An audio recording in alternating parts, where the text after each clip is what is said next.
High everyone, আসসালামু আলাইকুম। Welcome back to my channel বাঙালি ঘরোয়া রান্না। আজকে আমি আপনাদের করে দেখাবো খুবই মজার একটা সবজি, যেটা হচ্ছে রসুন এবং পেঁয়াজ ছাড়া। এখানে আমি নিয়েছি বেগুন, আলু, মিষ্টি কুমড়া, পটল, পেঁপে আর হচ্ছে গাজর। সব সবজি কম বেশি 100 থেকে 150 গ্রাম করে নিয়েছি এবং সবজিগুলা একই সাইজ করে কেটে নেওয়ার চেষ্টা করেছি। চলুন তাহলে আমরা দেখে নিই আমাদের বাকি কি প্রসেস আছে, আর আমি রান্না করতে করতে আপনাদেরকে জানিয়ে দেব বাকি কি কি লাগছে।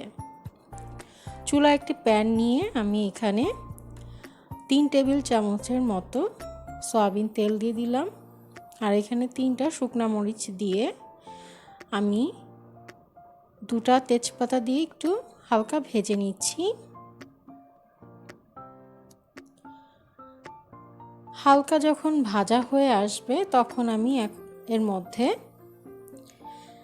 1 চা চামচ আদা বাটা, 1 চা চামচ ধনিয়া গুঁড়া, 1/4 চা চামচ হলুদ গুঁড়া। হলুদ গুঁড়া খুব বেশি দেওয়ার কোনো প্রয়োজন নাই। স্বাদ মতো লবণ দিয়ে এখন মশলাগুলোকে আমি কষিয়ে নিব।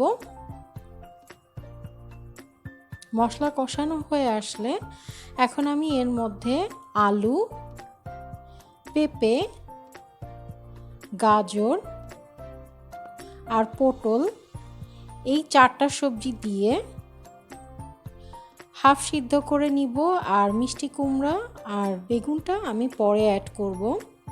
এখন মশলার মধ্যে সবজিগুলো দিয়ে আমি ভালো করে একটু কষিয়ে নিচ্ছি, আর এখন এটাকে ঢাকনা দিয়ে আমি ঢেকে দিব হাফ সিদ্ধ হয়ে আসা পর্যন্ত।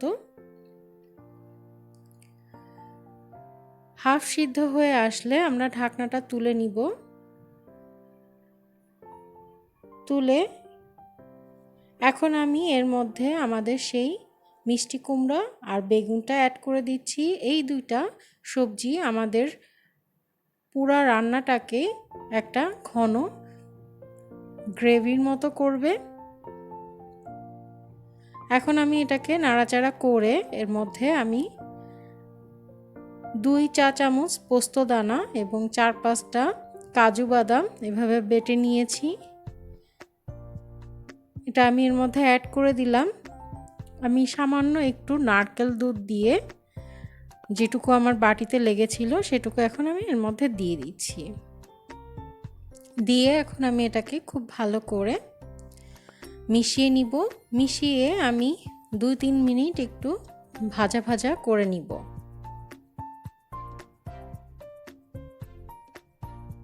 খুব বেশি কষানোর কোনো প্রয়োজন নাই। এখন আমি এর মধ্যে 2-3টা কাঁচামরিচ ফালি করে নেওয়া অ্যাড করে দিলাম।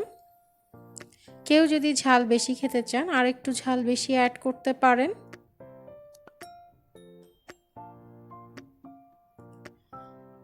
আমাদের এটা কষানো হয়ে গেছে। এখন আমি এখানে 1.5 কাপের মতো নারকেল দুধটা অ্যাড করে দিলাম। এখানে নারকেল দুধটা একটু বুঝে অ্যাড করবেন।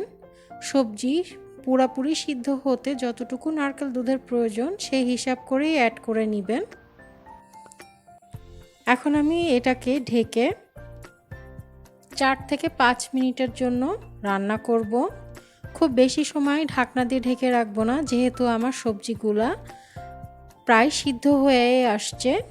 সবজিগুলো যাতে একেবারে গলে ভর্তা না হয়ে যায় সেজন্য আমি ঢাকনাটা এখন তুলে নিচ্ছি।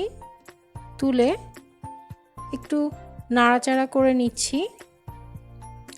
উপরে যেই তেজপাতাগুলো আছে সেগুলো এখন আমি উঠিয়ে ফেলবো, এগুলোর এখন আর কোনো প্রয়োজন নাই।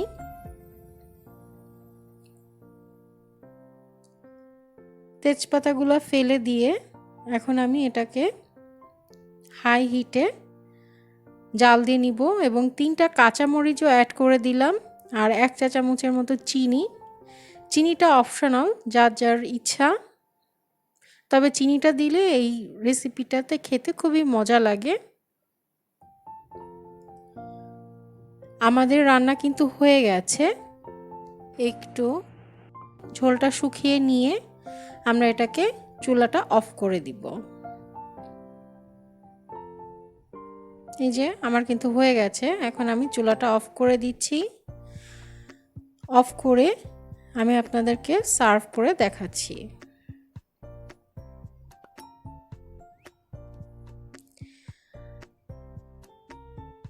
এই রেসিপিটা আমার পূজা স্পেশাল হিসাবে আমি অ্যাড করেছি, সাথে আরও থাকবে চানা ডাল এবং লুচি।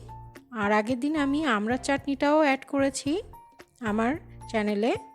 আশা করি আপনাদের আমার রেসিপিগুলো ভালো লাগবে। ভালো লেগে থাকলে আমার চ্যানেলটিকে সাবস্ক্রাইব করবেন। ভালো থাকবেন। আল্লাহ হাফেজ।